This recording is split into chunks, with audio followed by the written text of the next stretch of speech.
উত্তম কুমার অভিনীত সবকটি ছবির নাম দিয়ে লেখা পত্রখানি সত্যি সুন্দর সৃষ্টি। একটু পড়ে শোনাচ্ছি, আশা করি ভালো লাগবে। প্রিয়তমা বিপাশা, সবার উপরে তোমাকে দিলাম আমার রক্ত তিলক অভিনন্দন। অন্নপূর্ণার মন্দিরে বিকালে ভোরের ফুল কুড়োতে গিয়ে আমি হারানো সুর খুঁজে পেলাম। প্রিয় বান্ধবী, যেদিন অপরিচিত আমরা প্রথম মন দেয়া নেয়া অগ্নি পরীক্ষায় উত্তীর্ণ হলাম, সেদিন আমাদের নবজন্ম হলো।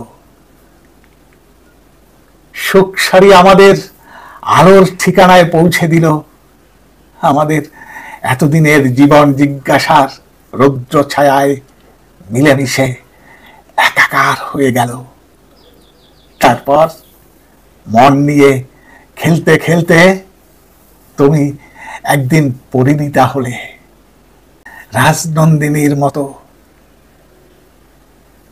ওগো বড় মানুষের মেয়ে, ধন্যী মেয়ে, তুমি তারপর নায়িকার ভূমিকায় অভিনয় করে অনেকের মন হরণ করলে।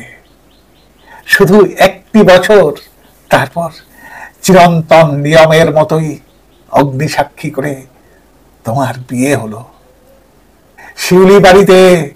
তবে এই কলঙ্কিত নায়ক এর সাথে নয়, আমার পুরাতন বন্ধু শ্রীকান্তর সাথে। শেষ অঙ্কে আমার পথে হলো দেরি, ততক্ষণে তুমি সূর্যতরণ পেরিয়ে চলে গেছো গলি থেকে রাজপথে।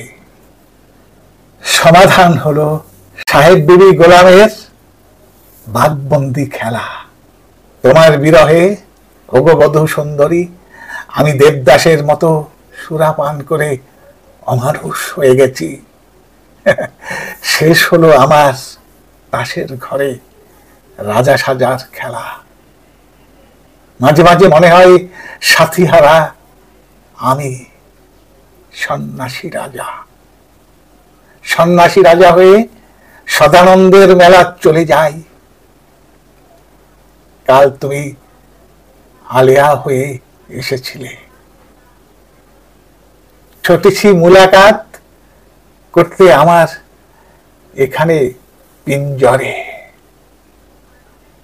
একদিন ভাবলাম মায়া মৃগের মতো ছদ্মবেশী সেজে তোমার কাছে যাই।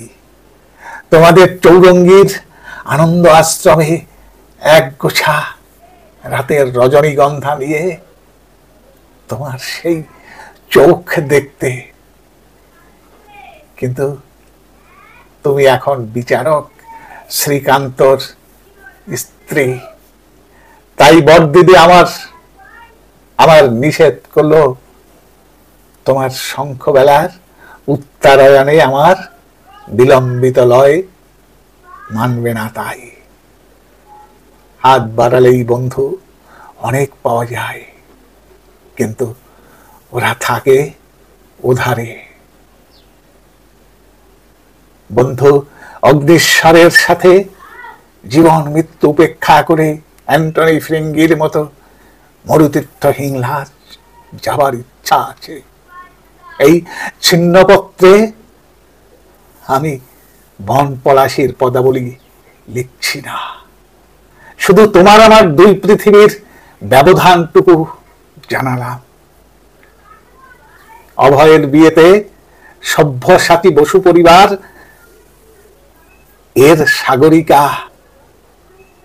সাগরিকাকে বিয়ে করার প্রস্তাব দিয়েছিল, কিন্তু আমার এই জীবনে সাপ মোচন করার ক্ষমতা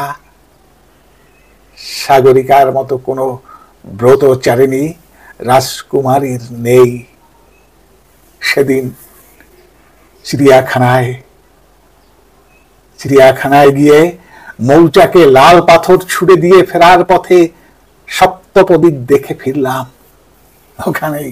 ওখানেই ঝিন্দের বন্দি 7 নম্বর কয়েদি 74 বছরের রাজদ্রোহী রাই কমল, এর সাথে কমললতাকে দেখলাম। বিভাস বিভাস বলল ওর স্ত্রী ইন্দ্রাণী খুব অসুস্থ। তোমাকে এই চিরদিনের ভেবে এখনো তোমার স্মৃতিতে কাতর এক দেশপ্রেমী। কলঙ্কিনী কঙ্কাবতী, তুমি শিল্পী হলে বুঝতে আমার মতো তন্দ্রাহীন নায়কের ব্যথা। বিদায় বিদায়। এটি কলঙ্কিত নায়ক চন্দ্রনাথ। নমস্কার। কৃতজ্ঞতা মৌসুমী চৌধুরী দাশগুপ্ত।